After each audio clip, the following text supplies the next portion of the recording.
Donc je suis toujours dans le centre de traitement de l'information que j'avais modifié en appelant le centre technique de l'information. On verra pourquoi par après, parce que je vais créer un local. Enfin, créer, non, on va voir. Je vais expliciter plutôt. Je vais expliciter ce qu'est un local technique où on peut gérer l'outil informatique, mais normalement, ça fait partie normalement de ce que je vais voir des métiers oubliés. Bon, maintenant, au centre technique d'information, ils sont plus, je vais dire, enfin, ils vont ressembler à ce que je vais dire, mais ils sont plus conséquents. Bien sûr, ils ont évolué, on va dire ça comme ça. Bon, mais je préfère ici appeler centre traitement de l'information. Bon, après avoir vu donc, j'ai vu la décentralisation des responsabilités ou différents ordres hiérarchiques, au niveau des rôles attribués dans une hiérarchie pyramidale, notamment celle d'une structure industrielle. Euh, Bien sûr, une structure industrielle contient d'office de l'administration, j'expliquerai pourquoi justement cette vidéo-ci. Voilà, eh bien cette vidéo-ci, je ne suis plus dans une décentralisation, mais je suis dans une centralisation de l'administration.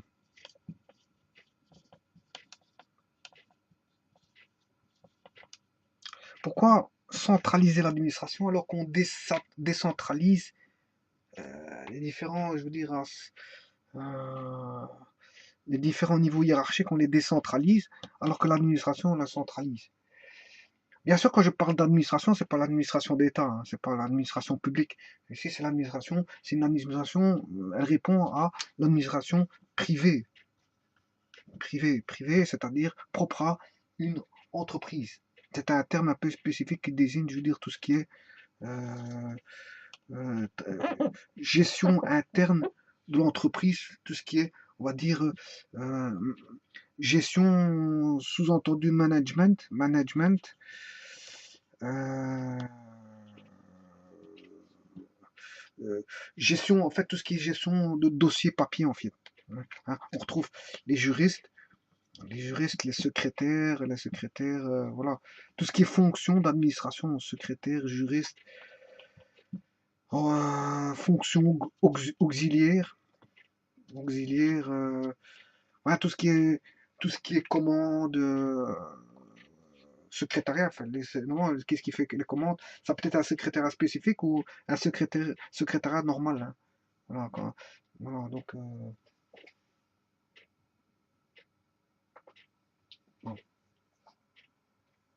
Donc, ce que je veux dire par là, c'est la centralisation de l'administration privée, mais la fonction d'administration, hein, possède son organe, l'organe qui est l'administration, qui a pour fonction euh, de gérer, on va dire, s'occuper de la gestion interne de l'organisation, on va dire, des activités de diverses natures qui font référence au dossier papier. Dossier papier. Là, on peut retrouver, je veux dire, l'activité comptable. Hein, ouais. Concernant la comptabilité, euh, le problème pour une entreprise, c'est de ne pas être à la merci, on va dire, des créanciers à court terme, hein, qui pourraient justement mettre votre activité en péril si vous dépendez, je veux dire, euh, des créanciers. Si vous avez trop de dettes vis-à-vis d'un créancier, ouais, c'est un petit peu bon. D'habitude, les entreprises, on les crée comment? Ben, on fait des dettes. Généralement, on les crée pas à fonds propres. On va chercher, c'est les banques. C'est grâce aux banques que les entreprises existent. Parce qu'en fait, dans un premier temps, on va chercher des crédits. Ces crédits, je vais permettre de créer une structure, je veux dire, d'exploitation, une structure de production, permettre à une entreprise d'être viable, de vivre et d'évoluer. Et je veux dire, au travers de dettes. Bon, donc, en fait, quelque part, l'entreprise existe grâce aux banques. Sans banque, il n'y a pas d'entreprise, parce qu'il n'y a pas de capitaux qui, je veux dire, qui sont injectés pour pouvoir créer une organisation qui va créer de la richesse. Voilà. Donc il faut des banques, il faut des banques. Mais à un moment donné, ces banques, c'est bien, mais à un moment donné, il faut savoir aussi euh, euh, s'en détacher le plus possible, bien on a toujours des dettes, hein. On a des créances et des dettes dans une entreprise. Bon, une entreprise, ça concerne une comptabilité. Une comptabilité, je veux dire, c'est en fonction euh, de, de deux niveaux. Deux niveaux. C'est une balance. Hein? C'est une balance.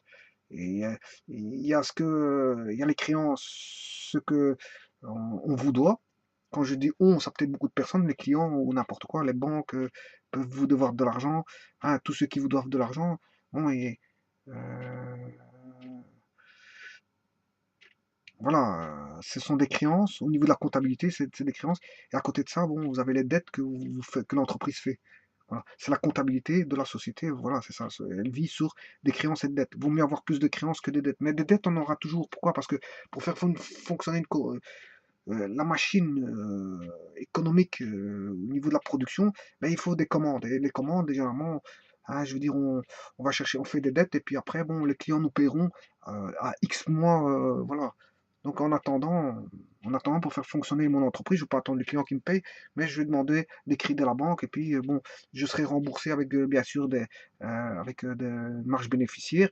Hein, c'est ça qui me permettra de gagner ma vie, de la vie de l'entreprise, pardon, la vie de l'entreprise, c'est grâce en faisant une marge bénéficiaire et donc de créer de la richesse et de faire vivre des gens, des employés, des ouvriers, des managers, je fais vivre des gens, je crée, je satisfais des clients via un produit, hein, et voilà, c'est ça une société, c'est ça, je veux dire, il y a des gens qui sont en contact, qui restent en contact, ils vivent entre eux, ils ont une activité, ils restent pas rien faire. Bon, ils, ils sont payés, rémunérés en fonction de l'activité qu'ils font. Ils vont peut-être, je veux dire, être, comment on appelle ça, être bien dans leur boulot, comme on peut ne pas être bien. Ben là, en ce moment, il faut faire une démarche de vouloir partir, parce que si on n'est pas bien dans une entreprise, il faut penser à changer. Mais si on n'a pas le choix, ben on y reste, voilà, il faut subir. Voilà. Mais bon, généralement, quand on est dans une société, c'est pour se sentir bien, bien entouré, avoir une activité, être rémunéré en fonction de son activité qu'on aime bien faire, et tralali, tralala. Et bon, et on produit pour des gens, on satisfait le client il est content, tout le monde est content, et voilà, il reste plus qu'à faire de la danse, je dirais avec une guitare. Mais enfin bref, tout ça c'est pour vous dire que bon, une entreprise, je veux dire, le problème c'est ne pas être à la merci des créanciers à court terme, et qui pourraient, je veux dire, comme je l'ai dit, mettre en péril votre activité si vous êtes trop endetté. Et si encore vous êtes trop endetté, ça risque que vous mettez en péril votre entreprise, parce que vous pouvez tomber en faillite. Voilà, trop de dettes, bon, si on ne sait plus recouvrir ces dettes, l'idéal, bon, les entreprises recouvrent leurs dettes, comment? Ben, en créant de la richesse, et bon, ils ont les créances qui rentrent, les clients payent, tout le monde paye, voilà, on reçoit enfin, l'entreprise reçoit de l'argent un peu de plusieurs, je veux dire, canaux, plusieurs canaux lui permettent de vivre, et il n'a pas que la clientèle, parce qu'il peut avoir, dans la comptabilité, on peut retrouver de l'argent qui retombe des intérêts, de l'argent qui retombe si l'entreprise a investi, je veux dire, au niveau de certains capitaux financiers comme en bourse, ben, elle peut avoir des dividendes, tralali, tralala. Bon, les capitaux peuvent venir de n'importe où, c'est pas forcément vendre un produit avec une clientèle, voilà, elle peut venir de partout, il peut avoir, je veux dire, des recouvrements d'impôts, voilà, enfin, les capitaux peuvent venir de partout. L'entreprise peut vendre des biens qui n'ont rien à voir avec la production, et vendre un terrain, vendre un bien, voilà, rapporter de l'argent. Donc c'est pas forcément les clients qui peuvent les canaux d'argent ne viennent pas forcément que des clients. Voilà, voilà, c'est ça que je veux dire. Donc il faut penser à un moment donné que l'entreprise doit couvrir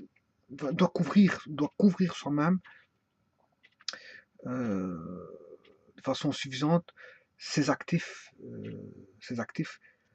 pour qu'elle soit un petit peu, je veux dire, on va dire, un minimum autonome, et qu'elle ne soit pas trop dépendante des banques. Voilà, ça c'est pour la petite histoire, Voilà. Donc ce que je disais, c'est que l'administration, bon, elle a pour fonction, bon, tout ce qui est gestion papier. Je parle de l'administration privée, bien sûr, d'une entreprise industrielle, et que on retrouve généralement tout ce qui est la gestion interne à l'organisation de l'activité, euh, telle que les juristes, hein, comptables, secrétariat, des fonctions auxiliaires, etc.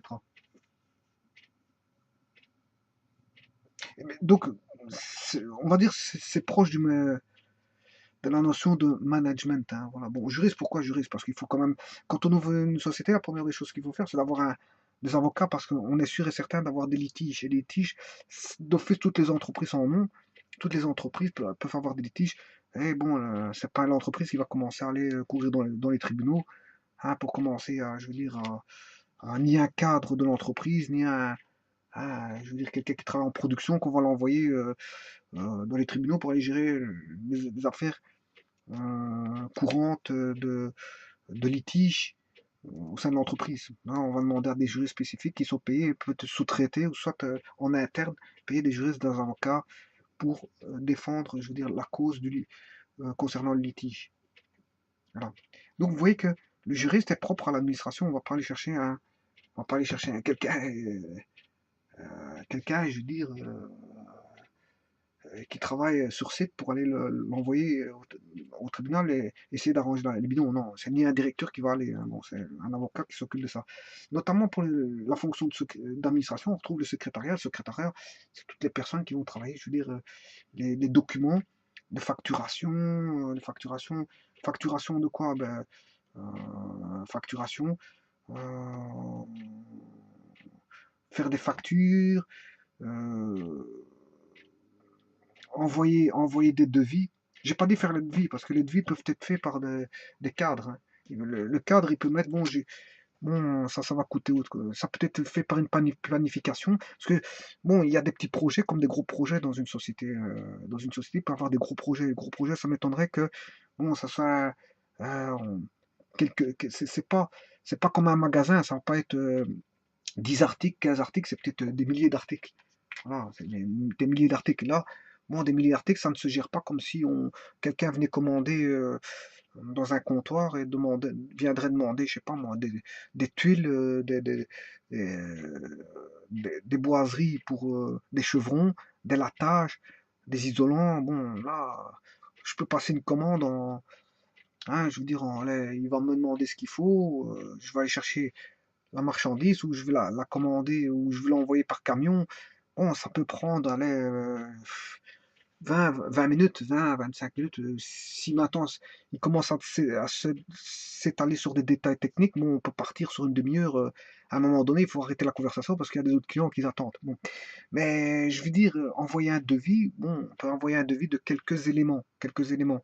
Mais je veux dire, généralement, si c'est une grosse planification avec énormément de matériel, bon, ça se fera pas par des secrétaires, fatalement. Les secrétaires peuvent faire des petites commandes, mais bon, pour autant que ça reste limité. Bon, si c'est des grosses commandes avec d'énormes quantités de marchandises, elle s'y connaît pas dans la marchandise, donc ça m'étonnerait qu'une secrétaire, je veux dire, enverrait des commandes. Par contre, si les secrétaires est payé dans un magasin comptoir pour donner ou livrer de la marchandise par camion, ça, c'est tout à fait possible qu'une secrétaire fasse ça, il n'y a pas de problème.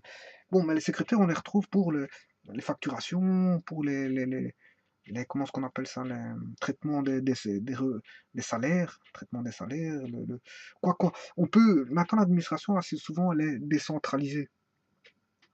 Maintenant, elle est décentralisée, c'est-à-dire qu'on va appeler il fut un temps, on centralisait l'administration privée, mais maintenant on décentralise parce qu'il existe des sous-traitants qui font.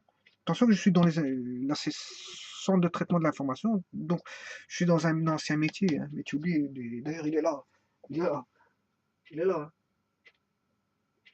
Moi, à un moment donné, ils centralisaient l'administration. Maintenant, bon, s'ils savent sous-traiter par des avocats, des cabinets. Maintenant, il existe des cabinets d'avocats extérieurs. Bon, on fait appel à des cabinets extérieurs. On n'a pas un juriste interne.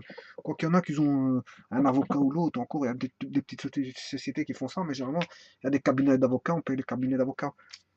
Les secrétaires pour la facturation, pour les revenus, les salariaux, bon, il y a des cabinets tout faits, hein. En Belgique, il existe des cabinets tout faits, et c'est eux qui s'occupent de ça, hein, des paiements des salaires, voilà. Voilà, des fonctions auxiliaires peuvent être traitées aussi. Tout ce qui est fonctions auxiliaires peuvent être traitées. Bon, maintenant, qu'est-ce qu'on fait? On sous-traite beaucoup, hein. Euh, D'ailleurs, maintenant, il y a même des sociétés qui ont pignon sur rue et ce qu'ils font? Ben, ils sont installés en tant que bureau. Et en fait, euh, elles commandent des projets, elles sous-traitent tous les projets. Donc, elle fait rien de tout. Rien de tout. C'est juste un intermédiaire en même temps, elle donne du travail aux entreprises. Elle est intermédiaire entre un client et des entreprises. Elle ne touche à aucun matériau. Elle ne touche à aucune commande. Tout ce qu'elle fait, c'est tout simplement, je veux dire, prendre un client, analyser ses besoins, étudier ses besoins et répondre à ses besoins en appelant toute une panoplie de sous-traitants. Voilà, la démarche maintenant, elle est un petit peu comme ça en fait. Voilà. Ouais, parce qu'on fait faire tout soi-même, c'est fini, hein. Bon, ça a un coût. Faire tout soi-même, ça a un coût, hein. Quand il faut payer l'administration, je veux dire, bah, vous allez me dire sous-traiter c'est un coût, mais bon, je veux dire, c'est plus. euh, Sous-traiter, c'est une qualité, parce que bon, si vous appelez un cabinet d'avocats, ils ne font que ça. Ils ne font que ça. Je veux dire, vous allez me dire, ils gèrent plusieurs affaires, d'accord, et puis bon, ils passent à la vôtre, mais quand ils vous disent qu'ils vont traiter votre affaire pour telle date, ben, on sait bien qu'il y a une date de fixée. Les secrétaires, les bureaux de secrétariat, quand ils vous disent qu'à la fin du mois, ça sera la fiche des salaires, les paiements seront faits, ben, ce sera fait. Bon, il faut leur faire confiance, hein. Même si on avait un secrétariat interne qui faisait la même chose auparavant, ben bon, je veux dire, ben, c'est maintenant on sous-traite, c'est comme ça. Bon, c'est une mode, on split, on éclate les fonctions et on sous-traite. L'entreprise ne fait plus tout comme auparavant. C'est un peu normal, c'est comme une voiture qui est montée, une voiture, vous allez prendre une voiture. Pour monter une voiture, ben, une voiture ne fabrique pas toutes les pièces, hein. Voilà. Elle sous-traite. Bon, l'alternateur, il vient de chez Bosch. L'alternateur, s'il est italien, il vient de chez Magneti Marelli. Si vous aviez les pneus, bon, ça peut être des pneus, vous avez une Toyota, ils vont peut-être mettre des pneus Michelin, des pneus Goodyear, des pneus Pirelli italiens, voilà, ou soit Goodyear anglais, je crois que Goodyear c'est anglais, Michelin, je crois que c'est français. Voilà, donc la pneumatique viendra, je veux dire, d'une sous-traitance. Voilà, la boulonnerie, ça viendra d'une sous-traitance. Voilà, une entreprise qui monte des autos va pas tout fabriquer. Voilà, les radiateurs sont fabriqués tel endroit. Voilà, le câblage électrique il vient d'un certain endroit. Toutes les pièces, les cuirs, s'il y a du cuir, s'il y a du tissu, le tissu, les sièges, la mousse, etc. Tout ça, c'est sous-traité, je veux dire, par des entreprises spécifiques qui font que ça, en fait. Voilà, donc, en fait, maintenant, on est plus à la décentralisation que la centralisation. Mais ça, quand je parle de ce traitement de l'information, c'est un métier oublié. Donc, c'était les anciennes entreprises, elles centralisaient l'administration privée. Voilà. Voilà.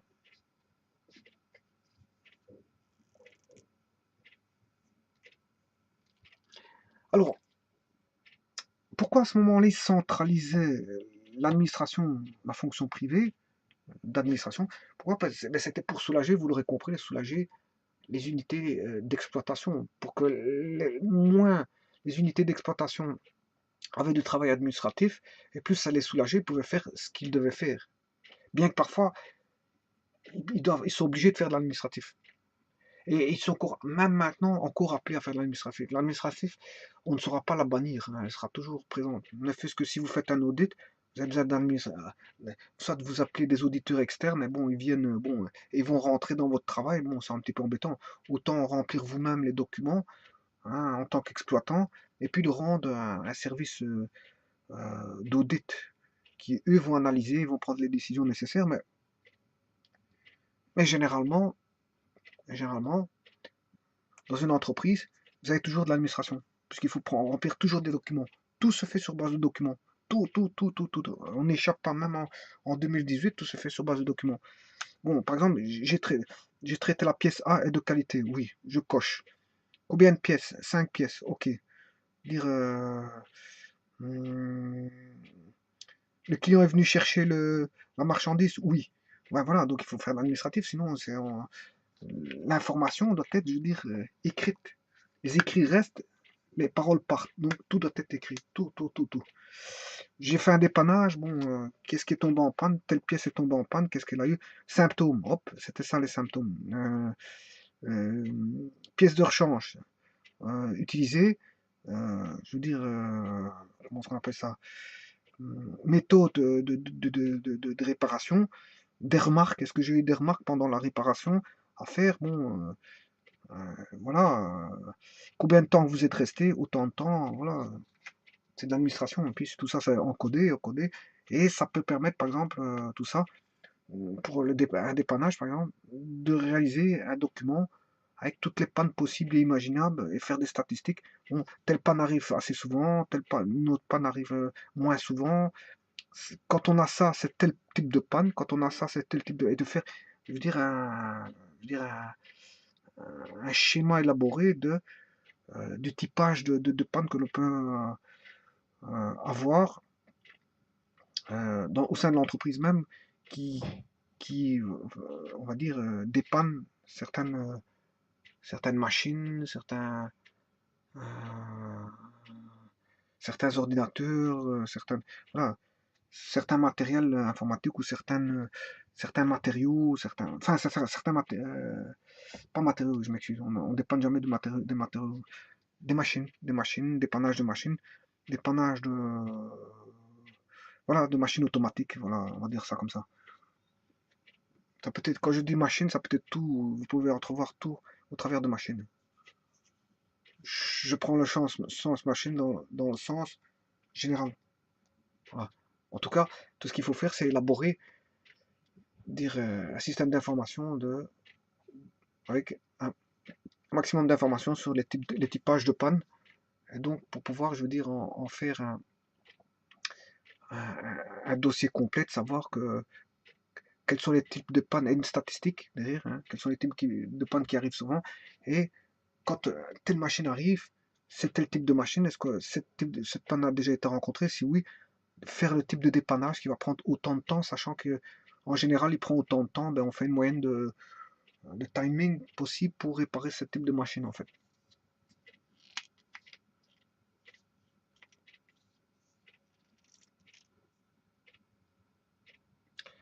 Voilà. Et donc tout ça, vous avez compris que donc il faut centraliser l'outil administratif pour que justement les exploitants, les cadres fassent leur travail tout en ayant aussi de l'administration, parce que je vous dis, ils auront toujours des documents à remplir, toujours, ça, même maintenant, même en 2018, hein, que ce soit avant, au niveau du centre de traitement de l'information, auparavant, et maintenant, c'est pareil, toujours des documents. Une entreprise qui ne remplit pas des documents, ben, elle est laissée, je veux dire, à une mauvaise gestion, en fait. Hein. Ouais, parce qu'à ce moment-là, bon, je peux écrire, j'ai mis trop. Combien de pièces que tu as mis? Ben, j'ai remplacé telle pièce. En fait, c'est pas vrai. Hein, j'ai pris la pièce, je l'ai ramenée chez moi. Bon, c'est du vol.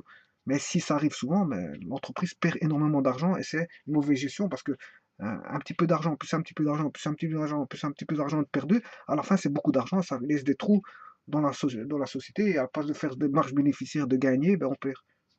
On perd. Voilà. Donc une mauvaise gestion peut venir je veux dire que tout le monde se sucre sur la société. Ils prennent les machines, par exemple, des foreuses, ils prennent chez eux.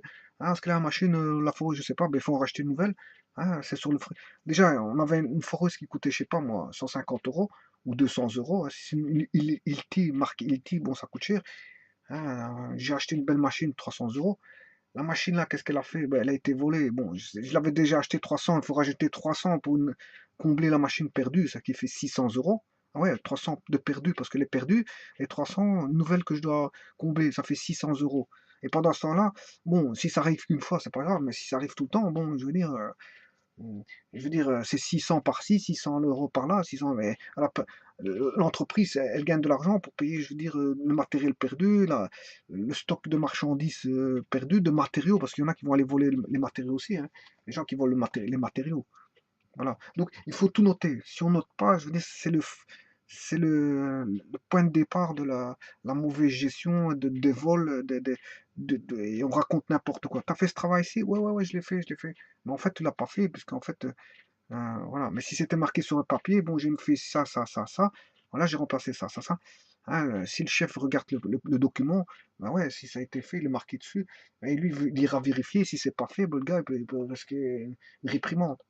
Voilà. Par contre, s'il le dit verbalement, ouais, je l'ai fait, puis après, il réfute ce qu'il a dit, ouais, j'avais dit que je l'avais pas fait. Je l'avais pas fait. Et pourtant, il avait dit auparavant que c'était fait. Et après, il vous dit, ouais, bon, je- en fait, il ment. Il dit, je l'ai fait, j'ai fait ce travail, hein, j'ai dépanné la machine d'une tierce personne. Il vous dit qu'il l'a fait et il l'a pas fait.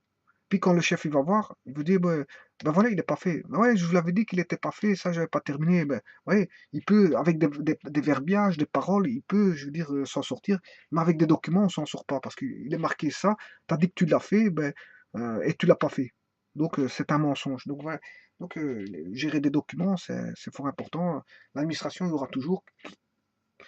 aura toujours au niveau de l'exploitation, en fait. Même s'il y a une décentralisation de l'administration, bon, les cadres et les exécutants devront toujours se mêler, je veux dire, au travail administratif, toujours.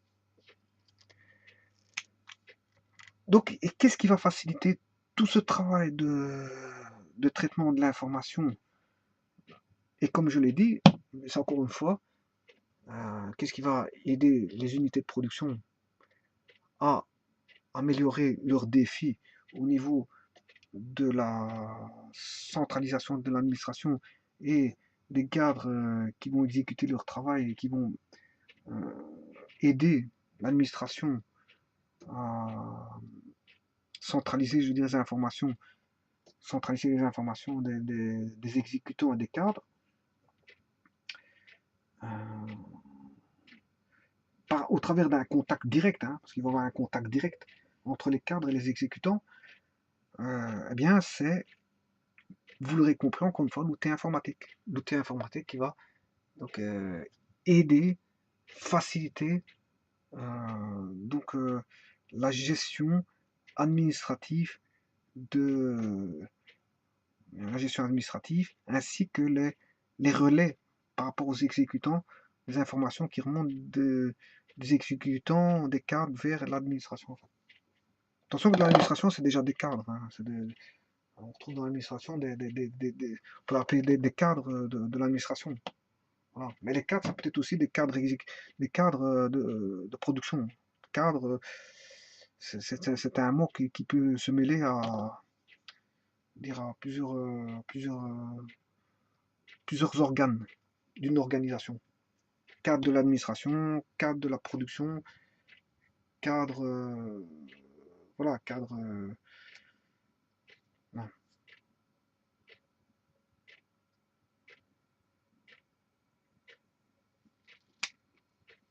Bon, l'administration peut reprendre des fonctions, des tâches de commerce. Tâches de commerce, hein. Voilà. Donc vous voyez que c'est une partie, je veux dire, non moins, je veux dire, c'est tout aussi importante. Fatalement, il faut payer des gens pour l'administration qui ne sont pas productifs pour les biens de production, mais qui sont tout obligatoires pour le fonctionnement de la société. Il faut payer des gens pour le fonctionnement de la société, alors qu'ils se rapportent, on va dire, pour ainsi dire, rien en termes de création de produits. Mais c'est un passage obligé. Il faut payer des gens pour toute la paperasserie qui tourne autour du produit, en fait. Les salariés, payer les salariés, voilà. Problème d'un litige ou quoi, voilà. Alors qu'ils n'ont produit ils n'ont fait aucun mélange, n'ont pas mis leurs mains à la pâte pour fabriquer le produit. Mais c'est obligatoire, l'administration c'est obligatoire. Et un État, c'est pareil. Si on prend l'administration d'État, publique, elle est obligée de prendre des fonctionnaires. Hein. C'est obligé, bon, pour faire fonctionner l'administration. On n'est pas encore au système de robots. Ça arrivera. Ça, c'est dans les métiers futurs, et non pas oublier. Dans les métiers futurs, on verra des robots. Et les robots, là, à ce moment-là, les administrations seront occupées par des robots et on ne paiera plus à ce moment-là les robots, puisqu'en fait, quand je dis robots, ce sont non pas les robots en mouvement qu'on retrouve dans les entreprises prendre un produit d'un point A à un point B ou pour tourner, pour qu'il puisse remonter ou redescendre ou tourner à droite à gauche. Voilà, c'est pas ça. Quand j'appelle robot, ça va être les futurs robots réalistes, c'est-à-dire qui sont proches de l'être humain, les humanoïdes, c'est-à-dire l'intelligence artificielle qui sont capables de répondre à pas mal de choses. Et ça va venir, c'est pas de la rigolade, parce que tout ce qu'on dit sur l'avenir, c'est de la rigolade. On voit, hein, on imagine toujours des choses comme dans Star Trek avec des vaisseaux spatiaux, tralali, tralala, mais bon, si on entrevoit que le futur, ça va être des humanoïdes, ben ça va arriver, ça va arriver. Parce que n'oubliez pas, il y a les métiers oubliés, mais les métiers futurs. Les métiers oubliés, on les connaît. Enfin, on les connaît. Bon, si on prend un petit bouquin comme ça, parce que tout le monde ne connaît pas les anciens métiers. Filotier, filotière. Hommes ou femmes faisant le commerce de fil à une petite échelle. Filotier, filotière. Voilà. Mais voilà, ça c'était avant. Les gens ne connaissent pas ça. Mais si on regarde là, bon, ça existait. Voilà. Bon, mais ça n'existe plus maintenant. Hein. Filotier, filotière. Mais à l'avenir, ça c'était métier oublié, à l'avenir, on aura des nouveaux métiers. Des nouveaux métiers, pas forcément pour les êtres humains. Parce que on va se détacher de plus en plus. L'être humain va de moins en moins travailler pour laisser la place aux robots. Et quand je parle des robots, c'est pas les robots, voilà, c'est les robots humanoïdes qui ressemblent à un être humain et avec une intelligence artificielle qui pourra vous répondre par des questions, je veux dire, banales de tous les jours de l'administration. Il faut un document. Vous avez besoin de quoi? J'ai besoin d'une carte d'identité. Merci, monsieur. Bon. Et après, bon, il lance la tâche de carte d'identité. Vous revenez, il vous dit, vous revenez, ça sera fait pour le autant. Ben, il vous dit ça. Bon, vous revenez à telle date. Euh, vous venez, pourquoi, monsieur? Je viens pour ma carte d'identité. Comment vous appelez-vous, monsieur? Je m'appelle comme ça, comme ça, comme ça. Voilà. Ok, monsieur, je vois qui vous êtes. Euh, je prends ça tout de suite. Bon, ok, ça va. J'attends. Ok, il va chercher la carte d'identité, fait une marche comme les robots articulés. Voilà, il va chercher la carte d'identité. Il prend dans une armoire et il revient. Il revient. Bon, il ne s'est pas dit qu'il va être assis parce que les robots, ils sont pas fatigués. Il va rester peut-être toujours debout. Alors que, bon, les humains sont toujours assis. Parce que, bon, c'est la position de travail, assise. Mais les robots, peut-être qu'ils vont travailler debout.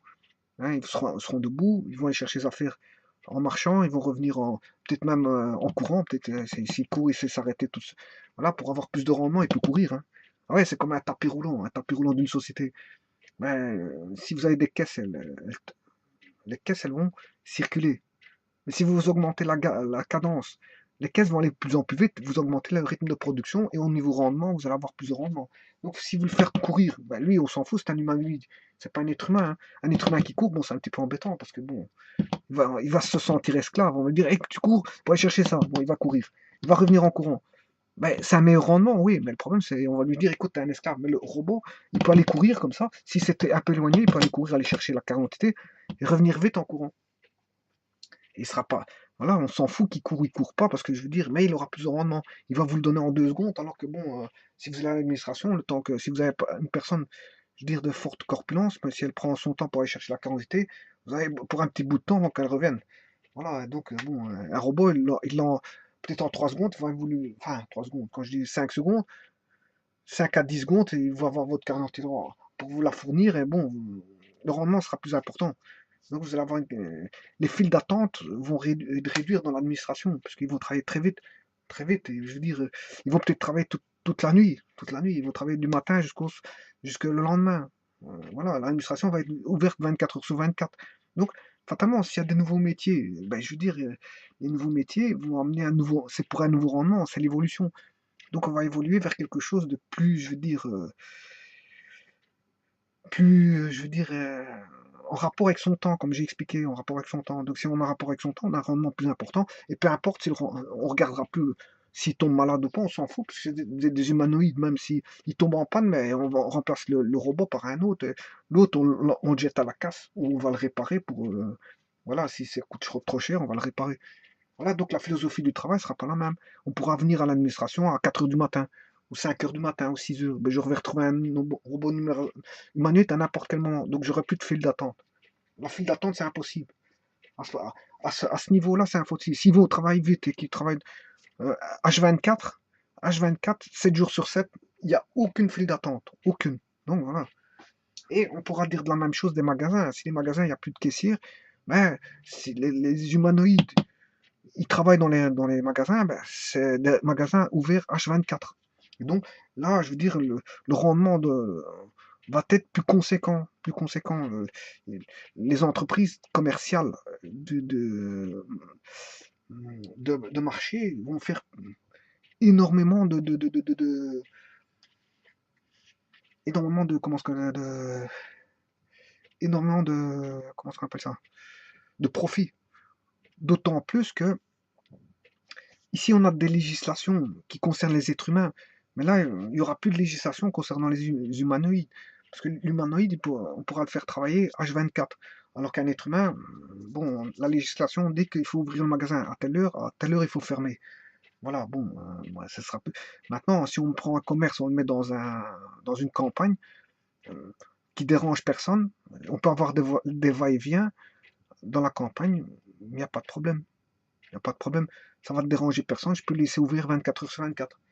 Par contre, si je suis dans une rue où les gens dorment la nuit, ben, il ne faut pas ouvrir un commerce là-bas parce que bon, ça va déranger les gens qui vont venir au magasin à 4 heures du matin. Voilà, bon. Donc la législation va changer. Elle va changer.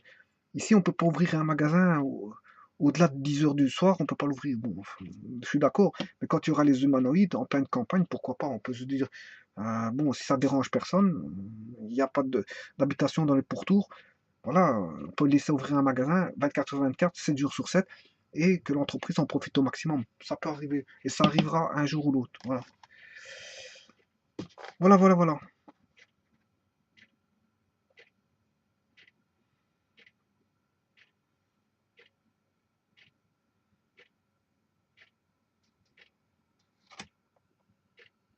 Et avant, il y avait scierie, cimentier ou cimentier? Ouais, cimentier, je sais pas. Ouvrier qui fait le ciment. Cimenté. Bon, peut-être qu'ils se sont trompés aussi. Enfin, je sais pas. J'en sais pas plus. Cimenté.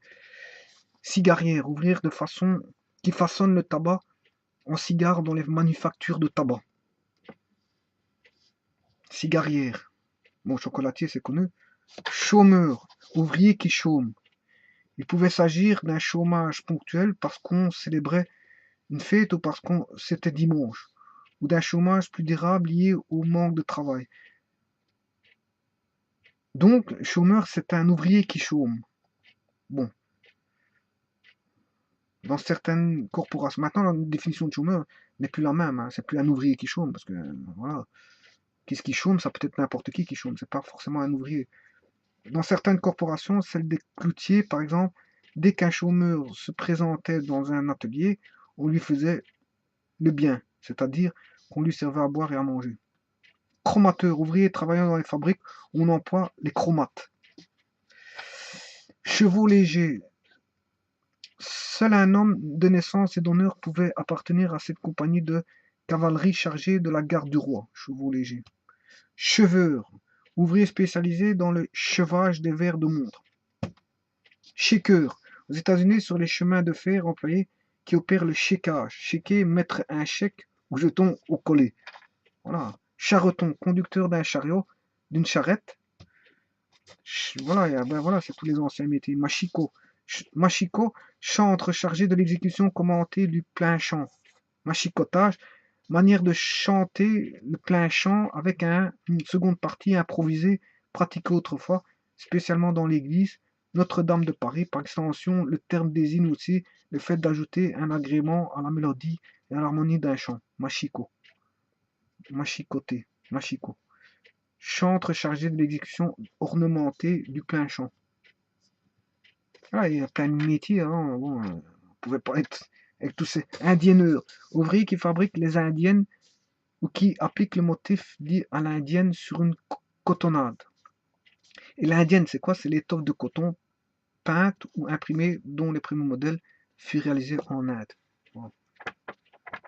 Les anciens métiers oubliés, voilà, il y en aura des nouveaux qui vont apparaître.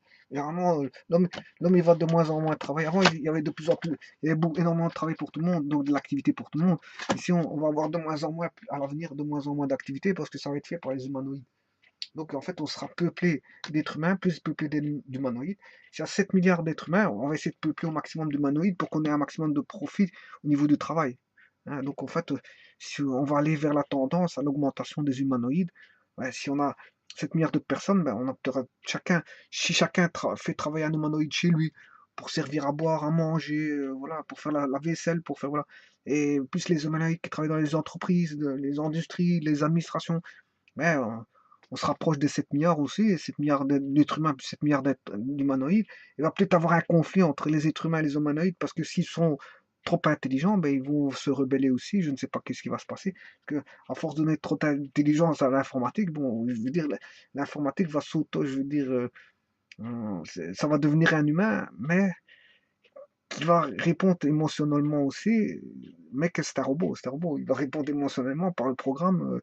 Il va répondre émotionnellement parce que ça va être arrivé à un point tel que l'intelligence artificielle va faire tout en sorte que. Et ils vont peut-être se rebeller, ils vont peut-être se battre contre les humains, ils vont peut-être savoir distinguer un humain d'un humanoïde. Bon, là, je vais un peu trop loin, mais ça va peut-être la guerre entre humains et humanoïdes. Puis il faudra, on va arriver à la destruction, peut-être qu'ils vont gagner. Bon, ça va être un petit peu comme le film La planète des singes, où les singes ont pris le pouvoir par rapport aux êtres humains, alors qu'au début, ils étaient exploités, esclaves de l'être humain, et puis ils sont devenus, je veux dire, les maîtres. Ça a changé comment on appelle ça, ça a changé de physionomie. La physionomie a changé. Le maître est passé esclave et l'esclave est passé maître. Bon, c'est la planète des singes. Ben, ça peut être arrivé ici, l'histoire avec les humanoïdes et les humains. Bon, ça arrivera peut-être plus tard, on ne sait jamais, mais ça, c'est l'avenir. Voilà. Je vous remercie beaucoup.